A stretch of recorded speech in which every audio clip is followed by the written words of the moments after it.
Dr. Anthony J. joins us for a fascinating conversation on why so many people's hormones have gone haywire and even why male frogs are turning into female frogs. Spoiler alert, don't drink the water. Dr. J earned his PhD in biochemistry from Boston University School of Medicine, where he researched fats, hormones, and cholesterol. He spent several years at the Mayo Clinic researching stem cells, epigenetics, and infrared light. And he's the best-selling author of Estrogeneration, a book that explains in great detail the hormone havoc that is being caused by estrogen-like substances in our environment and in our food and water supplies. Did you know every single cell in your body needs minerals and most people are mineral deficient? Industrial agriculture has created an epidemic of mineral depleted soil, and eating even organically grown fruits and vegetables provides far less minerals and nutrient density than the same foods grown a century ago. I take Beam Minerals every day, and this is one supplement I keep on auto ship so I don't run out. Beam contains fulvic and humic acid complexes, which support mineralization, hydration, cellular health, and especially detoxification. Fulvic complexes carry nutrients into your cells and toxins out of your cells. Humic complexes gather and then rid your body of toxins, biowaste, free radicals, and heavy metals. This is the supplement that helps all of your other supplements and nutrition do their jobs. Check out the Jen's Favorite Things tab at jenmayo.com and use Gen20 for 20% off your purchase of Beam Minerals or save even more on auto ship. Welcome to the podcast, Dr. J. Thanks for having me. Yeah, of course. So I'll just start out. I read actually Dr. Shauna Swan's book Countdown a number of years ago. I think I found that one right after it came out, and then I found your book a little bit later, which are both excellent reads for our listeners. And we're going to talk a lot about your book, Estrogeneration. Love the book cover, by the way. I used to be a graphic designer, so Thanks. very creative. What was so interesting when I first read her book, and I don't remember a ton about it because it was a while ago, but the statistic of, and you can correct me if I'm getting this wrong, but I believe it was male sperm count is down 50% in the last 40 years. Is that right? Yeah. Oh, sure. Yeah. Yeah. Why should we be concerned about that? Yeah. Well, and it's not just the count, it's the quality. And remember, there's epigenetic changes that a lot of people aren't aware of, right? When they talk about just these numbers, like depression rates are up and, fertility is down and on, breast cancer is increased. Like breast cancer is up 250% since 1980, right? Right. But the real underlying problem, and by the way, these are all connected. All these things, depression is connected here, fertility, sperm counts, testosterone declines. Right. That's why I'm bringing them up. But the reason the epigenetics is so important is because that means it gets passed to future generations. In fact, it gets amplified in future generations, which not a lot of people talk about, because as soon as you say epigenetics, you lose a lot of people because that's a technical term and it's hard to understand. Yeah. But that's kind of the culmination of my book. That's where I end the book talking about, because, of course, I talk about how to get rid of these plastics in your environment, these fragrance chemicals and these sunscreen chemicals and all these different things. But you have to understand the problem first, right? You have to understand the severity of the problem. And, the analogy that I use for epigenetics to explain it to people is musical notes. So like if you have a song, right, with a melody, the main line is what people sing, like happy birthday or something like that, or Mary Had a Little Lamb or whatever. You could give that musical notes to somebody, the sheet music to somebody else, and they could play that same song. Yeah. Right? That's your genetics. That's like your DNA. You pass that to somebody else, you pass that along. It doesn't really change. But the epigenetics is the marks on top of the DNA. Uh-huh. And that's like you still have the same melody, but now you've got other instruments, or you've got more notes on top of that. You've got harmony. And that also gets passed on, right? But that changes. You can change that a lot and very quickly. You can change your epigenetics within a few weeks. Yeah. And that's the biggest problem with these artificial estrogen chemicals that I write about. In fact, I wrote about them way before Shauna Swan. And Shauna Swan, I like her book too, but she Mhm. only focuses on phthalates, right? She Yeah. only focuses on plastic chemicals, and not just plastics, but just the phthalates in the plastics. Yeah. And there's BPA, right? There's bisphenols, and there's BPS, and there's BPF, and there's BPAF, and there's all these other bisphenols, and they act just as bad as phthalates. So, and then you throw in the oxybenzones and the artificial red dyes that act like estrogen, all the things, right? And then you have a more complete picture of what's going on, because the problem with these chemicals, number one, is they act like estrogen in your body. They Uh-huh. mess with your estrogen because they're artificial. But number two, and even you may not know this because I didn't write about this in my book, and it's pretty deep level, but most hormones, when they're in our system, they bind to receptors on the outside of cells. And I'm sure you know that, but Yeah. they stick to the outside of a cell, and then that signals something inside the cell. It triggers like a response inside the cell, Yeah. right? But sex hormones are actually unique in that they go through the cell membrane, they go inside the cell, which is kind Uh-huh. of unique. But not only that, they don't just go into the cells. These sex hormones like estrogen, progesterone, DHEA, pregnenolone, whatever, testosterone, they go inside the cell, but they actually go further. They go inside our nucleus, right? The nucleus has its own membrane. You know how like Oh, the yeah. cells have a membrane? It's like a pillowcase around the outside of a cell. It's called cell Yep. membrane. The DNA actually also has a cell membrane called the nuclear membrane. It's basically another pillowcase, right? Okay. And so if you're studying genetics, it's another layer of complexity to get that DNA away from that cell membrane, because again, it's doubly protected and almost nothing goes into the DNA, right? Like almost Mm. nothing goes through that pillowcase, Yeah. but sex hormones do. So sex Okay. hormones go into the cell, which is unique, but they go into the DNA, which is even more unique, and they can mess with your epigenetics in a good way. Usually it's a good thing, right? Yeah. Yeah. And that causes multiple generations of change. So if you have decreased fertility with these animal research studies that I've personally done, and a lot of Mm. people do, like my favorite scientist on this topic is Michael Skinner. He's out at Okay. Washington University. He studies, like he raises like 5,000 mice at any given time, like crazy amounts of money he spends on his research. And he doesn't just study the effects of BPA or atrazine or birth control or whatever. He studies the multi-generational effects, and he's given TED Talks on this and stuff. Yeah. And that's when it gets crazy, right? Because yes, fertility is declining. To go back to your original point, sperm counts are declining, the quality is going down. But not only that, when you expose animals to these chemicals, you see the next generation getting even worse. And the generation after that, he's showing 4 generations out. There's no reason to go past 4 generations because number one, it gets expensive. And number two, if you just do 3 generations, you could argue that you're exposing the mother plus the fetus plus the stem cells of the fetus. So there's 3 generations that could be exposed all in one shot in a Right. research study. But if you do 4 generations and you see impacts 4 generations out, well, that means you're exposed, you're going way beyond a direct exposure, and you're passing things, health problems on through epigenetics. It's complicated, but it's really important because it's a real problem.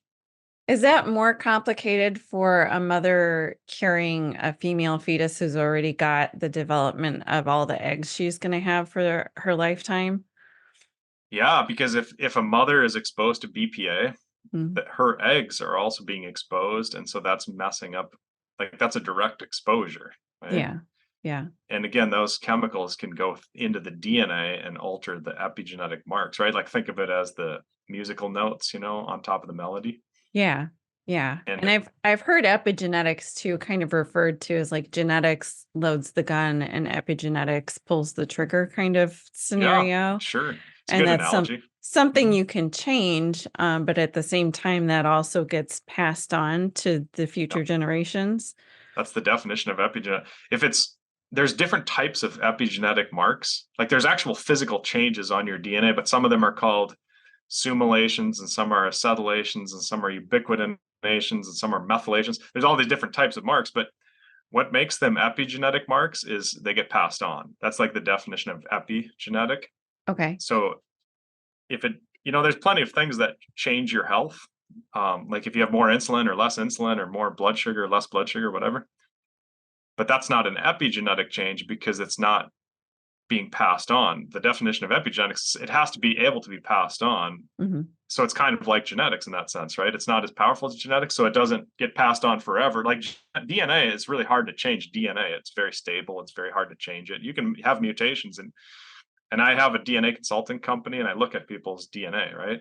Right. But epigenetics is much more transient. It's changeable. It's quicker to change. It's quicker to quote unquote mutate. You know what I mean? So these chemicals that are not found in nature, these artificial estrogen chemicals, which our ancestors were never exposed to, right, for thousands of years, they're very dramatic in terms of the epigenetic changes. And that's kind of where I took the book, is to say, okay, these are the health problems, and they get passed on to future generations. So it's super important. Here's what you do about it. Right? Yeah. Yeah. Exactly. For anybody who's listening and has not heard about this phenomenon before, can you kind of explain, one of the more alarming things that, was maybe a better visual example for people to picture in their head was this phenomenon that was happening with frogs. Can you explain that? For sure. So there's a chemical called atrazine. It's the second most used herbicide in North America. Glyphosate is the number one used herbicide. That's Roundup.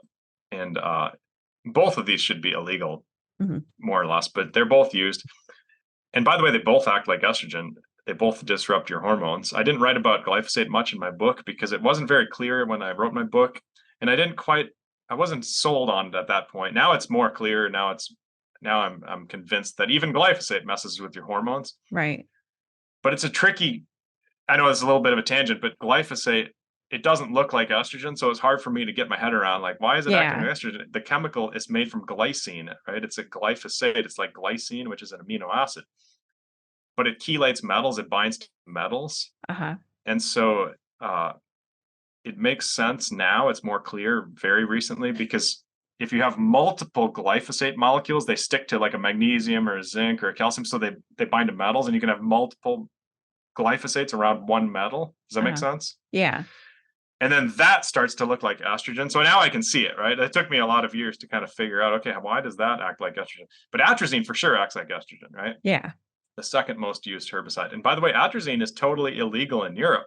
And a Okay. lot of these chemicals are, when you go through the list, and I did this with my top 10 list of estrogens in my book, I kind of compared European laws to American laws. And it's just like illegal in Europe, super common in America. Illegal Mhm. in Europe, super common in America. It just goes on and on down that list. And even China has stricter regulations on these estrogen chemicals than we have in America. Mhm. So this isn't something that I'm just trying to be alarmist about. Other countries are picking up on this. So Uh-huh. atrazine 0 is allowed in the drinking water in Europe. And in America, 3,000 nanograms per liter is allowed in the drinking water. 3,000. Now Uh-huh. here's the frogs. If you take a frog and in your little habitat or whatever, wherever you're raising your frog, and you have 200 nanograms per liter of atrazine in that water, the Mhm. male frogs turn to females. Wow. Not 3,000. So we're legally allowed to have 3,000 in our drinking water. And by the way, there's a lot of cities in America, especially out in the country where there's a lot of farming. There's a lot of cities that are over 3,000 in the drinking water. And this is well known, but I think the government safety limits are ridiculous on this one and on a lot of these things, because they're just paying attention to toxicity, right? They're looking at chemicals and they're saying, how much BPA does it take to kill a cell? Mhm. Right? Or how much atrazine does it take to kill a cell? And they have these toxicology assays where they look to see how much it takes to kill a cell. Uh, It takes a lot of BPA to kill a cell. It takes a lot of atrazine to kill a cell, so they assume they're not toxic, right? But it screws up your hormones, you see, right. and so it causes a lot of major health problems. But it doesn't look bad from a toxicology perspective. So most government official, like most of their standards are set up for toxicology, and most scientists will say, oh, it's not really toxic, you're fine, you can drink glyphosate or you can drink atrazine. Yeah, it's not going to kill you, it doesn't kill you, but it totally wrecks your hormones. Mhm. And that's my problem with it, is it's not being recognized for the problem that it is in our culture because of the way our scientific scientific system is set up. And then there's always the pharmaceutical companies, that it's sick care system, and it's not really a healthcare system in America, and all these other Right. problems that amplify the root cause of the problem, that we've got chemicals that are increasing breast cancer in women and early puberty in girls, and testosterone crashing in men, and male feminization. Scientists literally use the term male feminization when they study atrazine, and that's the first study that indicated that was the frogs. Yeah. And I think we can look at culturally, trying to You be see it. sensitive. I mean, you see it, and I look at the presentation of masculinity when I was a young child versus what I'm seeing now in the culture. And I've been a single woman for a few years, so this may be more in the forefront for me than it is for my married friends. But there's a definite shift that has happened in terms of just the qualities. And I think I've heard you talk about how the lower testosterone levels are associated with apathy as well.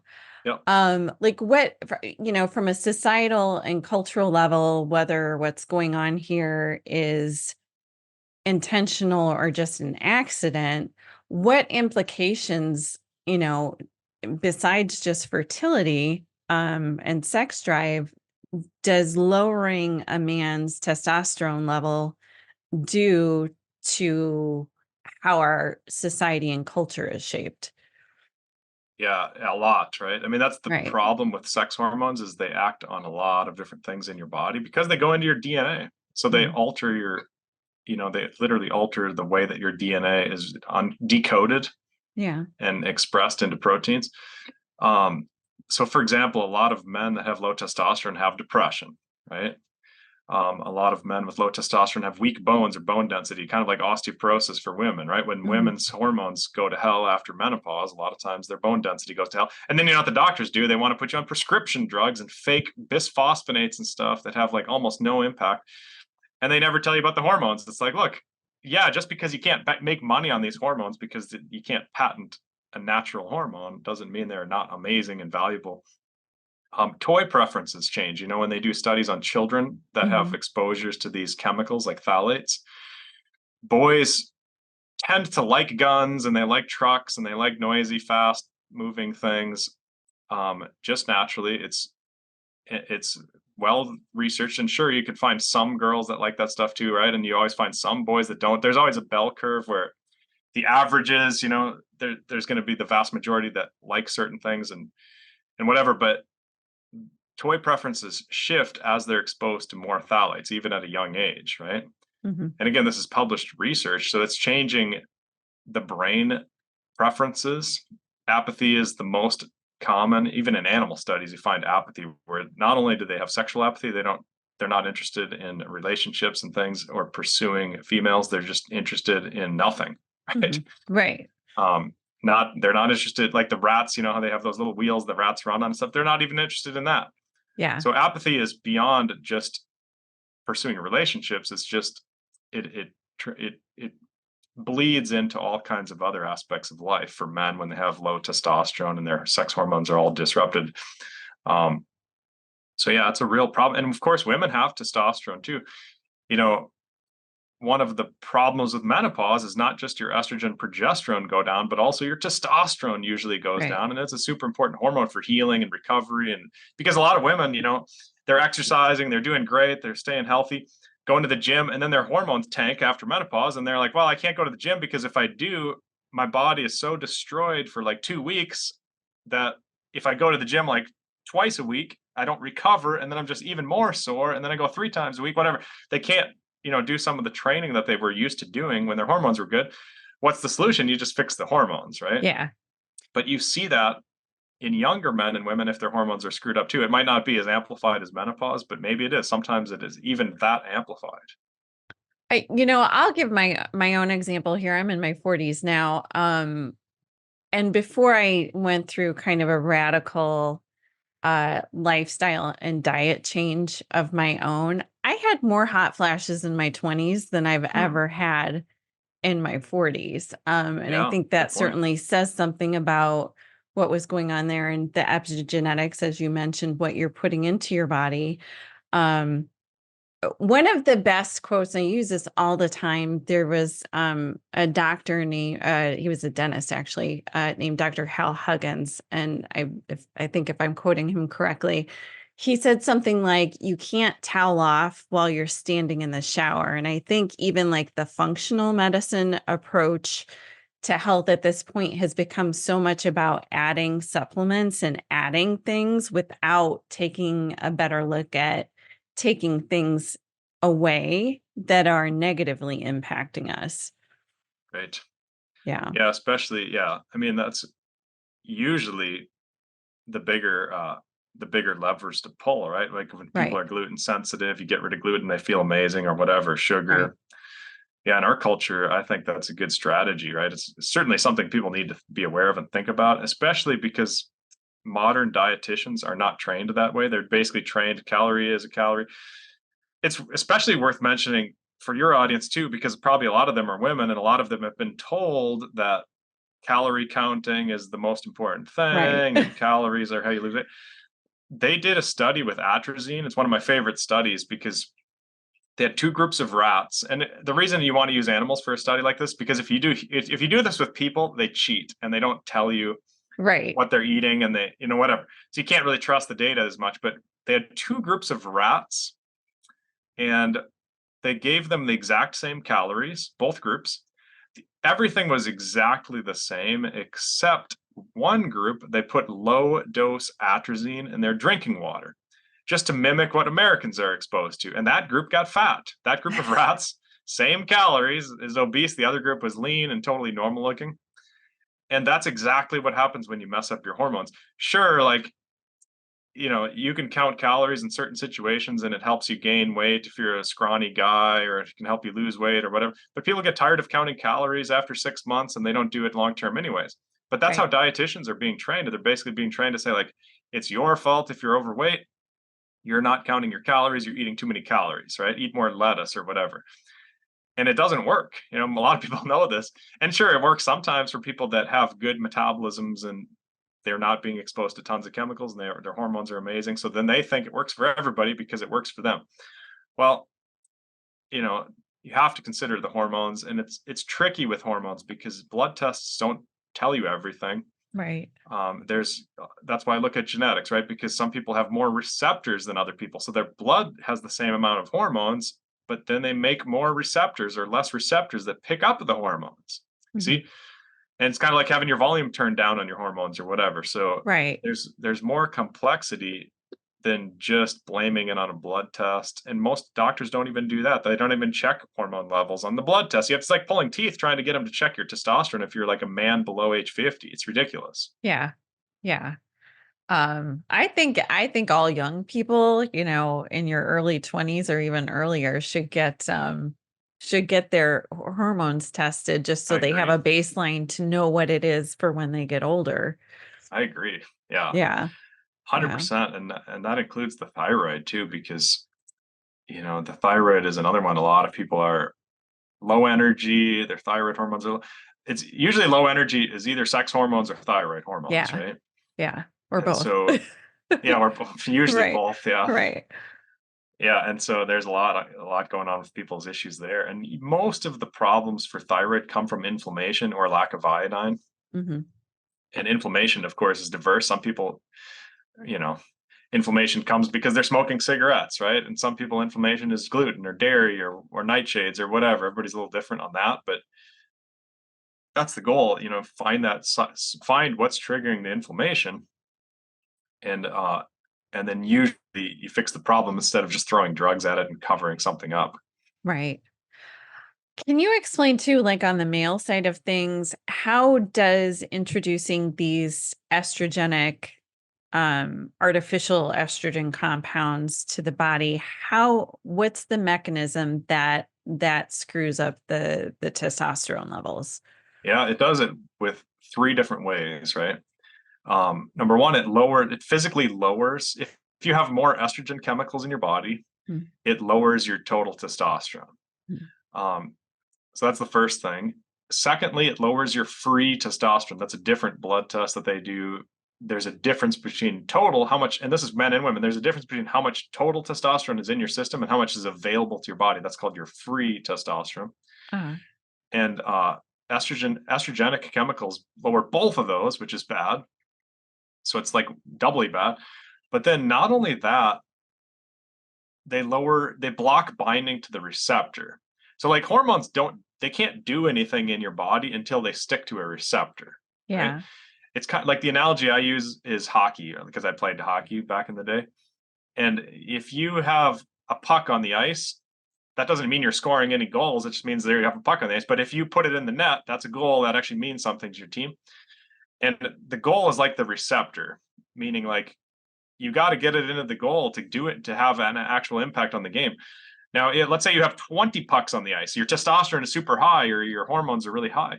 If you don't have any goal, like if you've got a piece of plywood in front of the goal, like you block the goal, you block the receptor. It doesn't matter how many pucks, how many players, how many shots on net.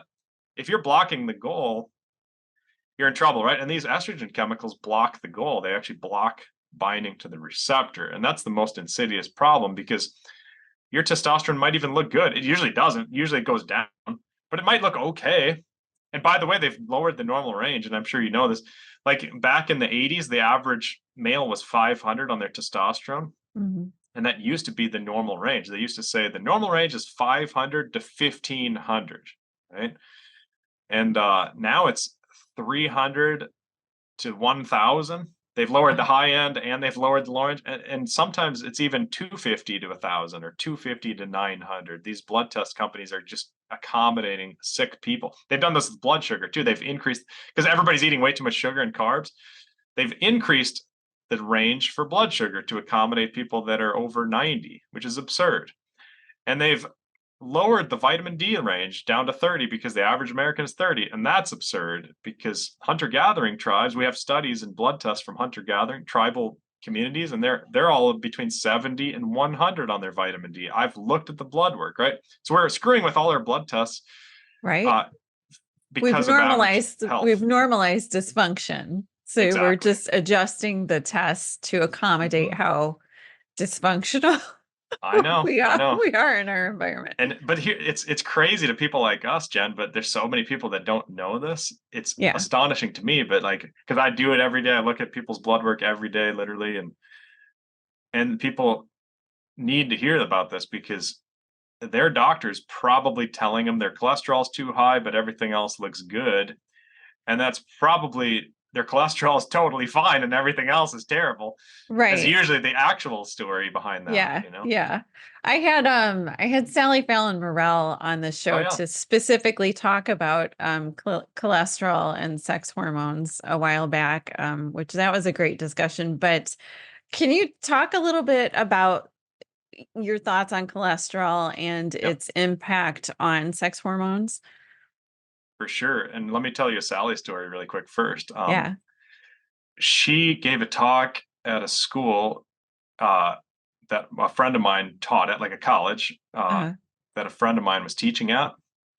And it was, however many, like 1,000 people or whatever were in this audience. And this woman had a son who had anaphylactic shock if he had milk. Right? Like a real severe reaction. And Sally said, well, just drink raw milk. And then she moved on and everybody's like, whoa, what? Wait, what? Like, and everybody thought she was completely insane. Yeah. Of course, right? Like the whole place got quiet and they all discredited her. They all, in their heads, they were all like, oh, she's full of shit. And now here's the crazy thing. They actually this woman who asked that question actually brought a doctor to their house with an EpiPen. They were ready to, test this out, which is crazy. I wouldn't have done this personally, right? Yeah. Because if I had a kid who was literally going into shock if they drank milk, I'd say, okay, let's just not do nothing. But they actually brought raw milk in, and this is a true story. And they gave the kid raw milk. He was totally fine. Oh my gosh. And all those people in the audience, they didn't know that, right? Like they never followed up on that story and realized like, hey, she was right, even though it's a little risky to say something like that. But it goes to show you how much they've, altered the proteins in milk and the casein and all of this to make them more inflammatory for people that have immune system issues or dairy issues. Yeah. So that's my Sally story that a lot of people don't realize. there's probably a lot of other stories like that too, but that's just the one that's most interesting. Now, Oh yeah. Oh yeah.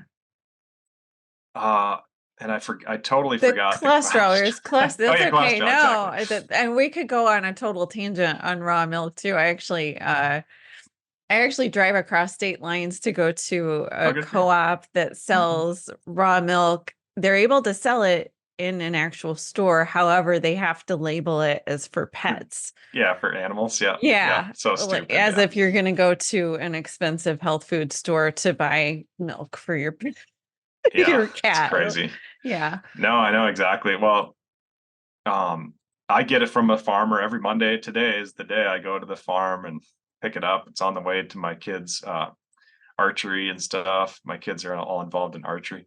Yeah. But yeah, we use that, and some people still have inflammation from that, so it's not for Yeah. everybody. Right. But my goodness, it's certainly better.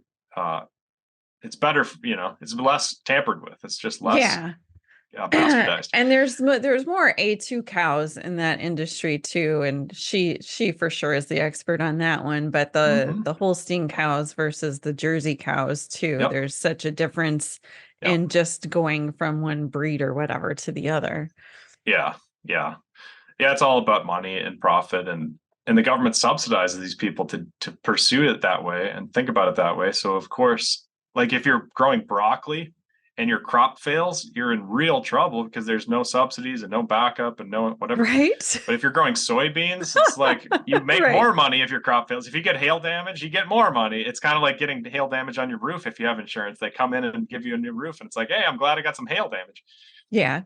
But man, if you have broccoli or some actual healthy plants that aren't sprayed with whatever nonsense, you're not getting any support from our government. That's a real problem.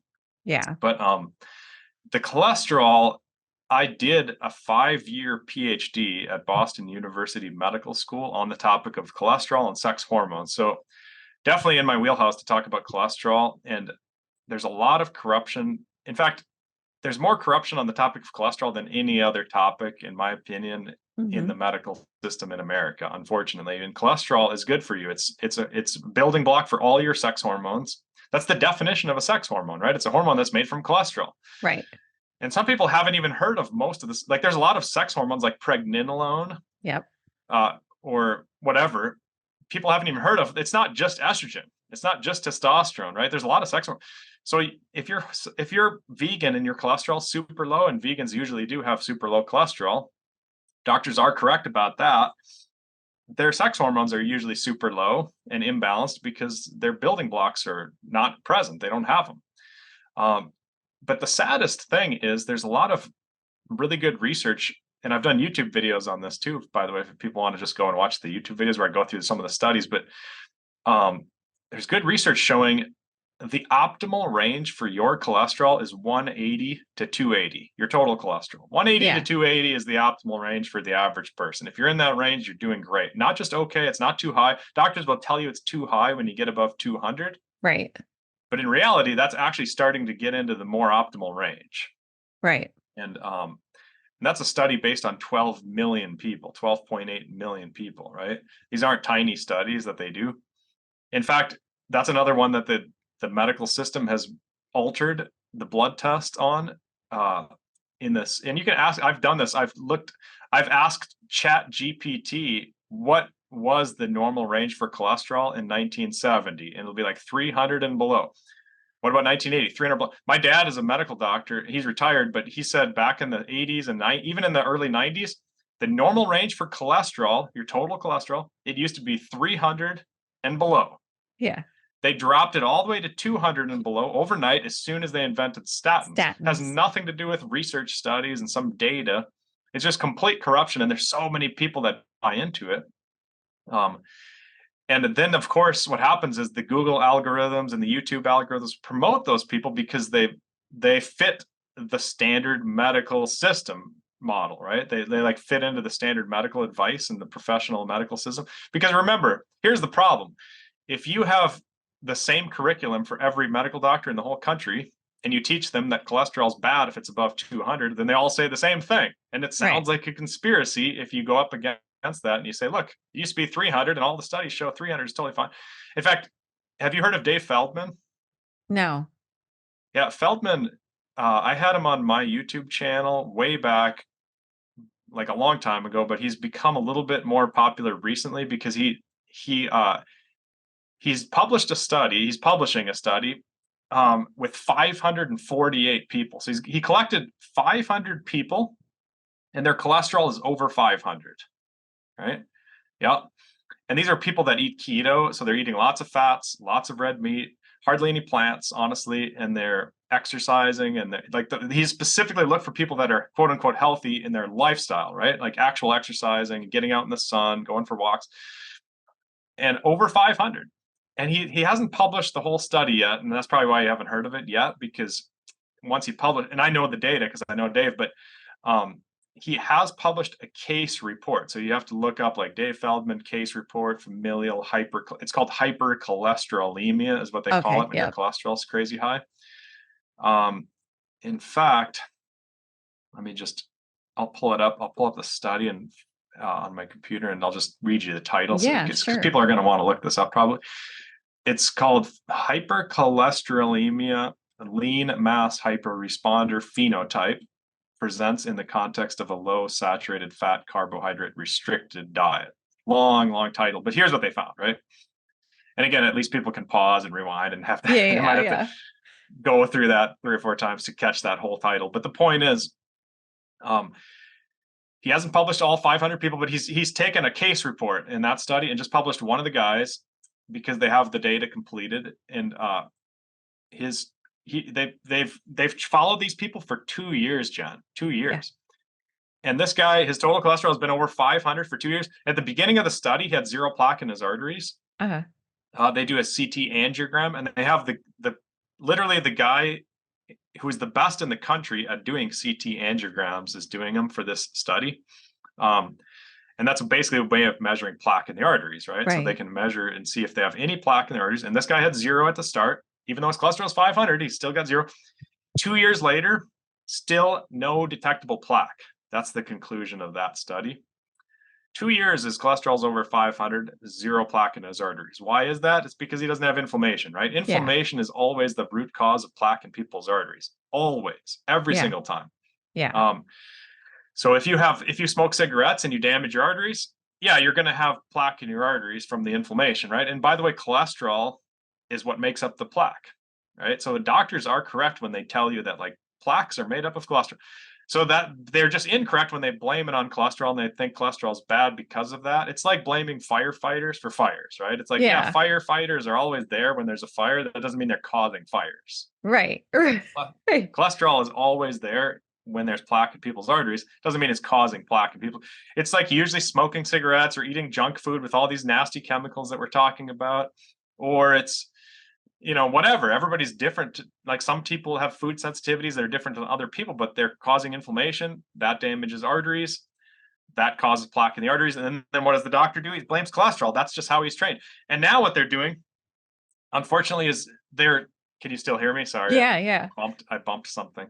But what they're doing now, because the cholesterol thing has become so obviously nonsensical, like the doctors, even if they pay half attention, they know that cholesterol is not a very good blood test.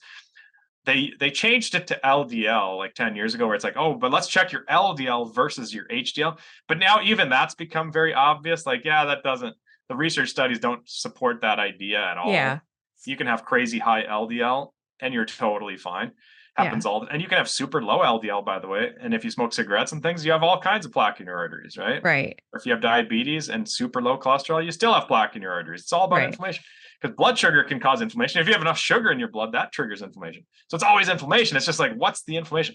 And now what they're doing, Jen, and you've probably heard this now, the new craze, and it's very new, but the new craze is ApoB. It's like, let's check your ApoB and see if that, that's how they're getting people hooked on statins now, is they're saying like, because people are knowledgeable now with the internet, and they're coming into the doctor and the doctor's saying, oh, your cholesterol is too high, we need to get you on statins. And people are saying, no, I'm not going to do that. And the doctor's like, well, let's do a little bit more blood testing and see, right?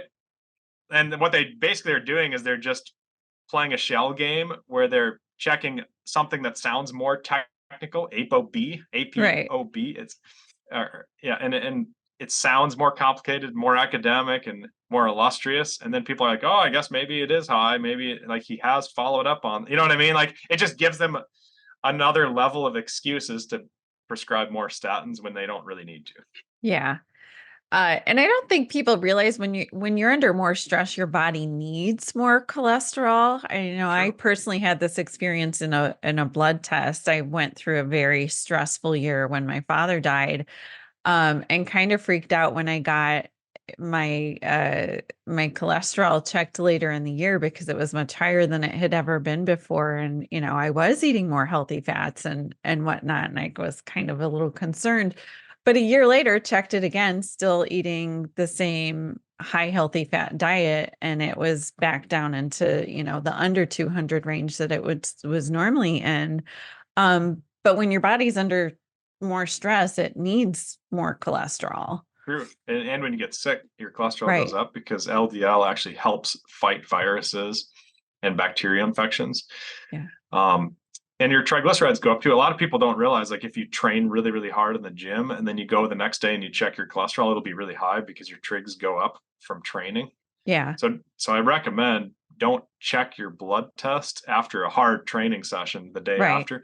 Always kind of take it easy the day before you do a blood test, just so you don't Yeah. get a weird reading. Because what's the point of doing a blood test if you're getting weird readings that you can't trust, Exactly. Exactly. And with cholesterol too, I've kind of heard the analogy of it being kind of like spackle for your arteries. So if the arteries are Yeah, damaged, if they it's get like, damaged. Mhm. yeah, then your body's Exactly. it's actually doing you a favor until it becomes problematic. But Mhm.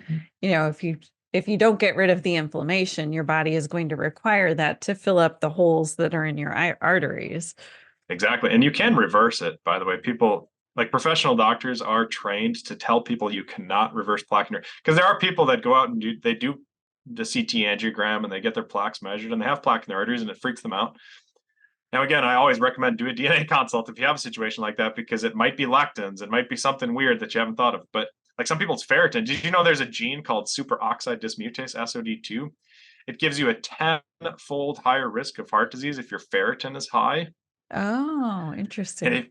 and some people have hemochromatosis genes, so their ferritin is really high, and then they have that gene, and the doctors just all they're focusing on is cholesterol. They totally ignore the ferritin, and that's the real problem. Yeah. Like you said, it's cutting up their arteries, and then their cholesterol is spackling it in there. And doctors aren't even, they're just years. I mean, they'll have 3 heart attacks before they finally figure out it's the ferritin, right? And it's like, well, let's prevent Right. all of that and just Right. look at your DNA code to see what kind of weird stuff you might have. Because I've seen people reverse plaques in their arteries. That's the unfortunate thing is statins do not reverse plaques. Like if you take these medications for cholesterol lowering drugs, they don't reverse plaque. That's for sure. Like I Yeah. agree with doctors on that. But you can actually reverse them. I've seen people do it when they change their diet. Hmm. It's always a dietary change that's required, and it's a little complicated, but you can reverse plaque. If people have plaque, there is hope. It's not hopeless. It's not like you're just going to be stuck with that for the rest of your life, even though you get told that. Doctors will tell that to Right. people. Right. Is this the problem with epidemiology? And I think we're kind of on the cusp of some very like giant leaps in medicine once we get past the politics that have especially come to the forefront in the last 4 years. Um, I think we're at like a point where what we can do with AI parsing data that clinicians are contributing to rather than, the gold standard has kind of been these double-blind placebo clinical trial type studies. But we now have the ability to collect data and use it in a more meaningful way directly from clinical experience rather than trying to replicate all this stuff in a lab. Um, what effect do you think, the way epidemiology has been used up till this point, certainly, how is that throwing everybody into one bucket and expecting everybody to play by the same set of rules when they're, feasibly in different sports even? Yeah, everybody's genes are different. I mean, sometimes I tell people to go vegan if they have legitimate hypercholesterolemia because that does lower cholesterol, but those are super rare genes. And then some people I tell them to go carnivore because of other weird genes. That's complicated, but But yeah, epidemiology is total nonsense. It's done nothing but hurt the industry in the diet space because, you know, they just muddy up the waters. One week it's eggs are good, the next week eggs are bad, the next week eggs are good. It's just so absurd. And they have this healthy user bias situation where if people are paying attention to their health and they go vegan because they think it's healthy, they get healthier generally because now they're exercising and now they're doing and now they're getting rid of the Doritos and the Mountain Dew they were doing before. And then they blame it on red meat and stuff like just total nonsense. Yeah. Which is super, super frustrating. But what's really interesting with AI, because I've been messing with ChatGPT a lot lately just to see what it says about different things. Yeah. You can go on ChatGPT 4.0 and ask it, do you have access to PubMed? And it'll say no, like it does not have access to the medical journals because they're behind paywalls. And they've intentionally programmed it so it can't even get into those medical articles. Why? Because if you have something like ChatGPT that digs through all that stuff, it's going to start saying like the vegan thing is bullshit and like a lot of this stuff is manipulated. And so they actually keep it out of there right now, at least. And I hope they change this in the near future. But what ChatGPT is dependent on right now is the internet and the American Diabetes Association, the CDC, and all these bullshit organizations. Like the Diabetes Association is telling people to eat waffles and and just put less whipped cream on them or something like it's like, hey, people have diabetes. Why are you recommending waffles? Right. You know what I mean? That's just a big blast of carbs. Not to mention just eating breakfast period for a lot of people is an absurd idea if they have diabetes, right? They should be intermittent fasting. But the point is, that's how they've manipulated the narrative so far with these AIs is they only hook them up to the internet, and the internet has to just rely on interpretations of studies, not the actual studies, which I think is sketchy. Because I look at the actual like one of the things I do with my YouTube videos is I just go through actual studies. I try and stay away from people's interpretations of the studies, and they just let me just go directly to the studies and pick those apart and put those out. Yeah.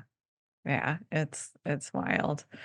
My mother actually, we're kind of on the cholesterol tangent here. My mother had a stroke about 6 weeks ago, and it's pure insanity when you're in the hospital and you see the food I know.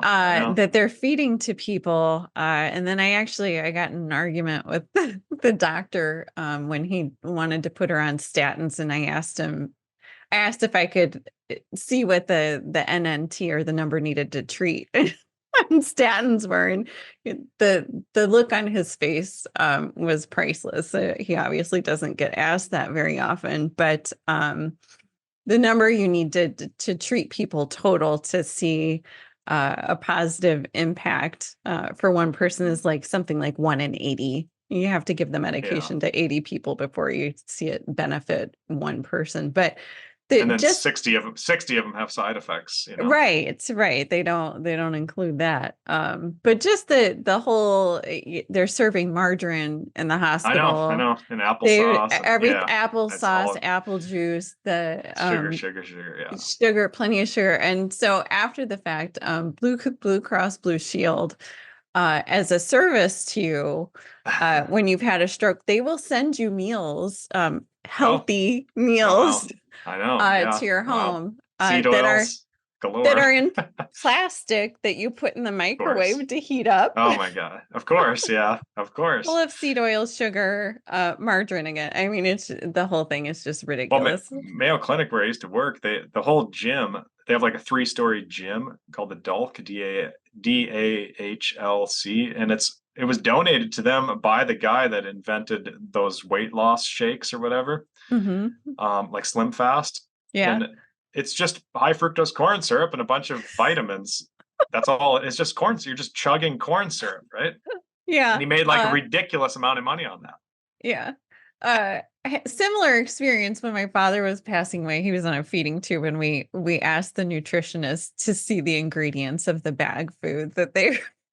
Yeah. I shouldn't laugh. I mean, it's not even funny, but when I quit Mayo Clinic, I quit Mayo Clinic because they were forcing people to get the vaccine. Right. And I did a YouTube video on that, and I complained about, here's why I quit Mayo Clinic, and I gave a bunch of reasons, but the biggest one was they're forcing people to get the vaccine. It's totally unethical to do that for people. But I also included in that video, like, hey, they've got soda fountains at every story of the Mayo Clinic, every building, every level of the buildings. You can go in there and get your free refills and stuff. And this is a medical institution that's supposedly cutting edge and supposedly trying to, optimize people's health. It's not. It's just a sick care system. But they're always touting this idea that it's like the number one clinic in the world with all these ratings that are from whatever organizations. Yeah. But it's got soda. Everybody agrees soda is basically as bad as you with cigarettes, right? Right. And they're promoting it, right? It's just unbelievable. Yeah. What's going on with the dietitians in our country and the way they're trained. I mean, there's plenty of them that break free of that training and realize, oh my gosh, this is a real problem, and they go in a better direction. But there's the conventional system, and the way they're training them is making people worse. It's miseducating them. I've seen it even in sports medicine practices where you go in and half of the staff are obese. I had one experience where we were working with an orthopedic surgeon. I won't mention the name of the hospital, but we went downstairs at the cafeteria at one point, and he's sitting there eating pizza and soda, and he's a very prominent surgeon. Oh yeah. Oh, yeah. Trust me. I worked in the orthopedic surgery department. Oh my gosh. Yeah, unfortunately, at younger ages, your body can handle a lot more shenanigans. So people think it's okay because they're 20, they're 30, whatever. Right. But it's not. And that's the wisdom of old age. Usually if you get somebody who's 60 years old or 70, like Mark Sisson, he's 70 years old. He goes surfing a couple times a week down in Miami. People like that, you can trust them a lot more because it's like, look, they're not blaming old age. Like there's plenty of doctors that are 50 years old that are hobbling around and their knees hurt and they're saying, oh, it's old age, and they're blaming it's not old age, it's bad habits. You just didn't you didn't express them. It wasn't as problematic at younger. You got away with it at younger ages. Right. Right. So can you kind of just give us a rundown? The book is mostly about the biggest offenders in our environment, in our personal care products and foods and so forth, of these estrogenic compounds that are really messing with our hormones and, in turn, our expression of chronic disease and quality of life. Can you give us kind of a quick rundown? I highly recommend the book to go into deeper, take a deeper dive into this for anybody who's listening. But just kind of give us an overall view of which substances should we, keep in the forefront of our mind when we're reading labels and choosing products and so forth. Yeah, for sure. I mean, in the book, I have a top 10 list, but I would suggest people focus on their drinking water. Don't drink liquids out of plastics. Don't heat liquids in plastics. Liquids and plastics are a bad combination.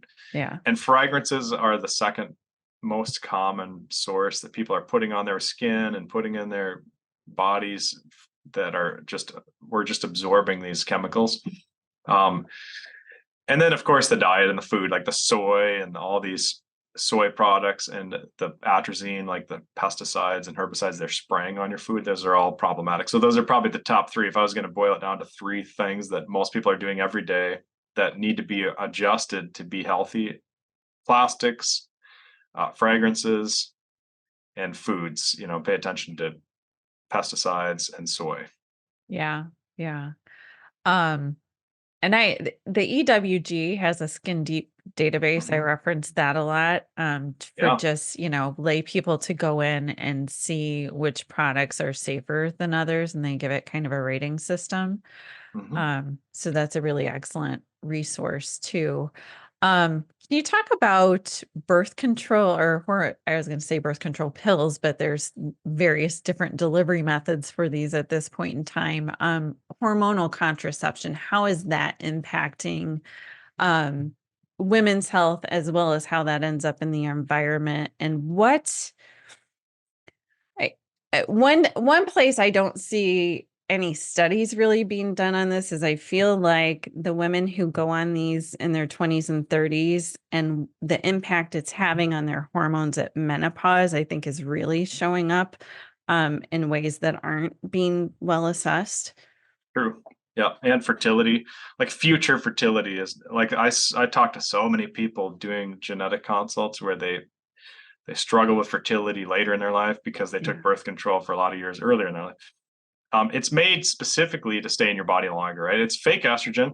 Like the most common birth control estrogen is called ethinyl estradiol. It's not estradiol, it's ethinyl estrogen. It's a synthetic version of estrogen, and it's designed by chemists to stay in the body longer, right? So your body doesn't break it down. And by the way, that ends up in the drinking water because people urinate this stuff out, and it doesn't get filtered out of the municipal water supply. So it's worth mentioning, because it's such a stable compound, it doesn't end up back in the drinking water, especially if you live in a big city where there's a lot of people. So everybody's on a little bit of birth control if they're drinking just sink water without filtering it. So once again, filter your drinking water. But yeah, I mean, doctors are trained to tell people that it prevents it decreases ovarian cancer, because it decreases ovarian cancer like 0.5%, which is not nothing, but it's tiny, right? Yeah. But what's crazy is it increases breast cancer like 2%. So it's much more of a risk than a reward. But the way that doctors are trained to present it is like, oh, look, it's just beneficial, as if there's no side effect. I mean, they won't tell people like, hey, this often causes future fertility problems. It causes depression in a lot of people. It causes weight gains in a lot of people.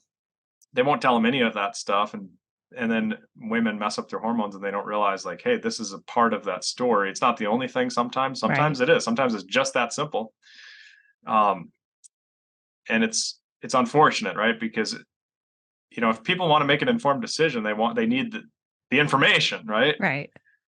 And they're just not being presented that stuff. So I'm always leery of chemicals that are not found in our environment like our ancestors were never exposed to them for thousands of years. I think that's a good general principle. And I even mentioned that in my books. Like, if there's a chemical your ancestors were never exposed to for thousands of years, start with skepticism. That's where you should start with. It shouldn't be like, let's assume it's okay, and then we'll find out later with a bunch of studies that it's bad. Let's start with, like, it's probably terrible. Let's do crazy amounts of studies, and then maybe we'll approve it, right? That's where we should be with these things. Right. And science, I mean, is supposed to be the study of nature, right? But it seems like science has evolved, and or at least mainstream science that's been combined with capitalism has evolved into trying to dominate nature rather than to learn how to work with it. Exactly. Manipulate nature. Yeah. I mean, it's, and I do have similar to EWG on my website. I have some lists of soaps that I recommend, or laundry detergents, things like that. It's not super exhaustive. I like EWG too. Yeah. Mine is just more about like what I use and what I personally find is pretty inexpensive, also really good quality. That's what I try and do. Okay. Just to help people on that stuff. All right. And I'll maybe try to link directly to that for the show notes so people can find that. But yeah. I don't think most people, I think some women are educated enough to know that there's several natural estrogens in the body, and that shifts at menopause too. But there's more than one estrogen receptor. And how does that play out in things? Good question. Yeah. So estrogen receptor alpha, there's two of them, alpha and beta. Estrogen receptor alpha is generally the bad one. It's the troublemaker. It's good. I mean, it's supposed to be there. It's only supposed to be activated when you're in the womb, like basically in utero. As a fetus, you need estrogen receptor alpha to help with sexual development. But after that, later in your life, you're not really supposed to be activating alpha receptor. That causes breast cancer for women. It causes prostate cancer for men, things like that. It's not something you want to be triggering. Beta, on the other hand, the other estrogen receptor is called estrogen receptor beta. That's the good one. That one's protective against breast cancer and protective against prostate cancer. That's good. That's why estrogen is good for you if it's natural. But if it's too high and things like that, it can start activating alpha. Or if you got, like, these fake estrogens like the phthalates and the BPAs and the atrazines and the whatever oxybenzones and the sunscreen, they activate the alpha receptor. They're the ones that are causing the problems. Mm-hmm. So it's important to understand the difference, because a lot of times there's discussion in the topic of soy about alpha versus beta. A lot of vegans will tell you like soy is good for you because it activates the good estrogen receptor, the beta. And it does, but it activates the alpha also. It activates both. So it's a little risky. Some people do okay with soy, some people don't. But in my opinion, we got enough estrogen as it is. Let's not do more, Everybody agrees that soy acts like estrogen. That's the irony, is every scientist will tell you like, yeah, of course it acts like estrogen. But then they try and tell you it's good estrogen. Some of them say it's bad. Some of them say it's good. It's kind of hit or miss. But that's why it's important to understand the difference between alpha and beta, because that's the difference between basically saying it's good estrogen or bad estrogen. Yeah.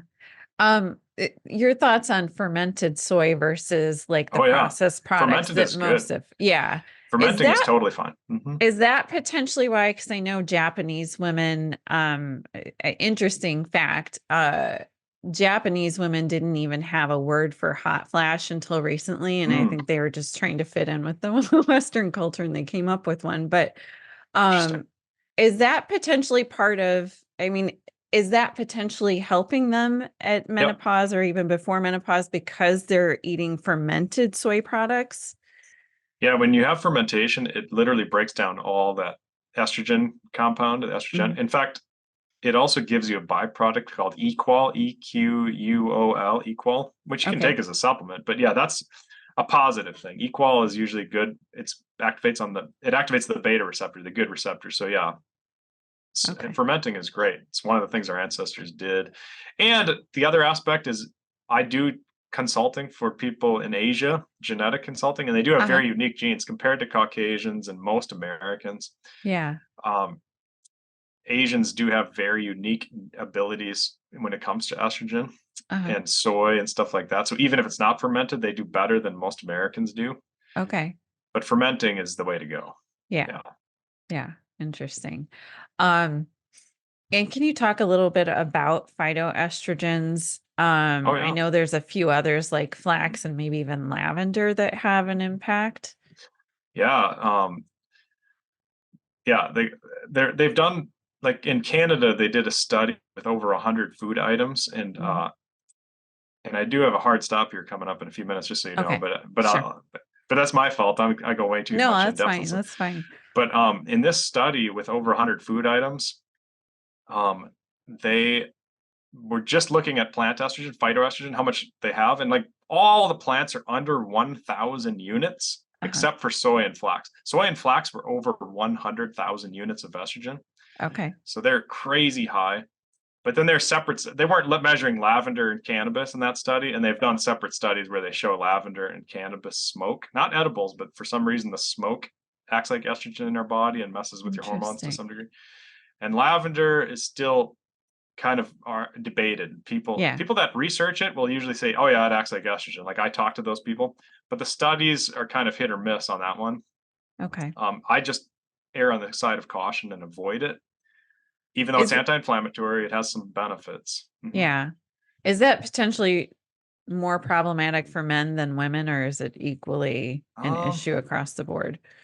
I don't know. Yeah. I mean, probably more problematic for men because they're more sensitive to estrogen. If you load up a man with a bunch of estrogen, right, we're very sensitive to that, whereas women can get away with a little bit more, right? Because it's a drop in the bucket considering. But because women have a natural estrogen level of about 20 to 200. It changes so dramatically depending on the time of the month, whereas men are always about 20. It doesn't really change. So when you throw a man from 20 to 200, it's like a massive problem. But when you change a woman's estrogen from 20 to 200, that's just a normal month. You know what I mean? Yeah. We're still cyclical anyway.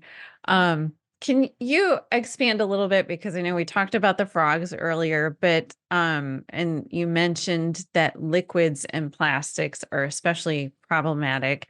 Is that why we see so many of these issues show up first in marine life before we start seeing it in mammals and humans? Yeah, frogs absorb these chemicals through your skin, just like humans do, but because they live in water, they're exposed, they're just soaking this stuff up a lot more. Yeah. So yeah, that's why they consider them like canaries in the coal mines. Yeah. And fish, the same problem, right? They're breathing these things into their gills and all this.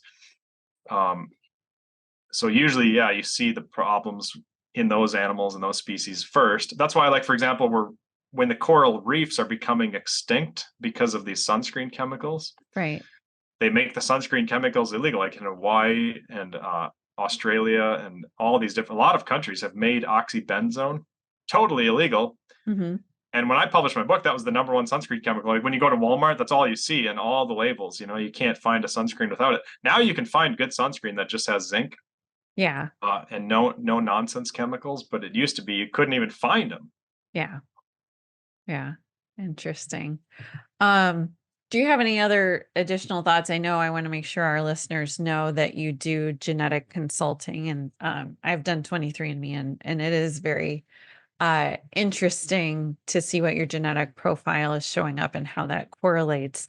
Are there any specific things to estrogen that people can look for in their genetic coding?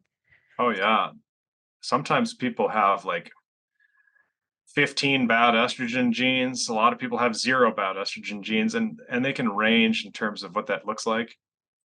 Breast cancer risk or prostate cancer risk or whatever, and then how do you mitigate those depends on the gene and what the gene is doing. But usually it's artificial estrogen avoidance, right? You avoid these fake estrogens. Some people need to be super strict and some people don't. But yeah, in terms of estrogen, the main gene I look at, well, there's a whole bunch of them. I look at all of them, right? But the most common one that I see is called FGFR2. It's a gene involved in breaking down the alpha receptor, and people have issues with that. So then their alpha receptor is higher. It's a little complicated, but that's one that people could look at. The problem with 23andMe is their reports are garbage, right? They don't give you Yeah. very useful reports. You have to get the raw data and take it You have to somewhere use the else. raw data, yeah. And they Yeah. were hacked recently. I don't know if you knew about the 23andMe hack. Yeah, so they're not releasing their raw data right now. So I don't recommend 23andMe. Honestly, I would go with ancestry.com or Okay. MyHeritage. MyHeritage is running a sale for $30 for like the last month. Oh, wow. Yeah, and they give you just the same raw data as Ancestry and other companies. It's great. It's very useful. It's like 900,000 SNPs, and if people are trying to analyze that on their own, it's pretty hard. I have my own software. I've written my own software for this, so Yeah. it's not something that's available to, it's not something I just took off of somebody else's website. But Right. yeah, Right. that's how I do it. Okay. Amazing. Well, this has been great. Thank you so much for sharing your knowledge, and definitely recommend anybody who found this conversation enjoyable to run out and get a copy of Estrogeneration. It's very in depth in terms of learning which of these chemical substances and so forth in our environment and our daily practices that are problematic. And I'm right there with you on, especially with people who are struggling with weight. The whole calories in, calories out phenomenon should have died in the 80s with leg warmers. But it's definitely, something to look at is your hormone profile and what are the things negatively impacting it, not just how we add to it. I'll ask you one last question about your thoughts on bioidentical hormone replacement versus like the synthetic stuff. And are there different nuances for men versus women with that? Oh yeah, I'm a huge fan. If women need to replace their hormones after menopause, I'm a huge fan. It works great. You have Yeah. to use the bioidentical. You don't want to use some synthetic birth control versions, of course, Right. but yeah, there's a time and place for sure. This whole breast cancer causes or estrogen causes breast cancer thing is nonsense. Yeah. Just so women know, like that's complete nonsense. Okay. It, and same When with we're, testosterone causing prostate cancer, complete nonsense. yeah. Yeah. Okay. It's Awesome. basically they've it's complicated. It's just more Yeah. corruption is what it comes down to. It's the reason that they say estrogen causes breast cancer is because they want you on more prescription drugs. That's as simple as it gets. There's a Yeah. Harvard scientist and a medical doctor that have published a book on this called Estrogen Matters. And I've done my own research on this too to make sure, like to figure out does estrogen cause breast cancer? Does testosterone cause prostate cancer? The answer is no. You want to be nice and optimal. You don't want to be overdosing them, right? You don't want to be like super, super high levels that are super physiological above what your body naturally would do. Right. But nobody is suggesting you do that. Just bring them up to where they were when you were 25. You'll feel amazing. It's good for your bone density. It's great for your energy. You heal faster, men and Right. women. Yeah. Yeah, it's important. Yeah. Absolutely. And we're talking about the natural ones, not the Mhm. synthetic things that we're trying to avoid. Exactly. Yeah. Yeah. Awesome. Well, where can people find you online or in the land of internet world if they want to connect with you either for a DNA consultation or learn more about your work? Yeah, I mean, my website is ajconsultingcompany.com. I just recommend people start there. And I have a YouTube channel if you just search my name, and Okay. Instagram and all these things too. But ajconsultingcompany.com. Not very memorable, but it's there. Okay. Okay. Awesome. And I'll include those in the show notes so people can find it. But thank you Thanks. so much for joining us. This was Thanks, a Jen. great conversation and I learned a lot too. Thanks. Appreciate it. This podcast is for informational and entertainment purposes only. Any statements and views expressed by myself or my guests are not medical advice. The opinions of guests are their own, and the Body Literacy Podcast does not endorse or accept responsibility for statements made by guests. If you have a medical problem, please consult a qualified and competent medical professional. As always, I hope you enjoyed this episode of the Body Literacy Podcast. Be sure to subscribe and sign up for updates over at jenmayo.com.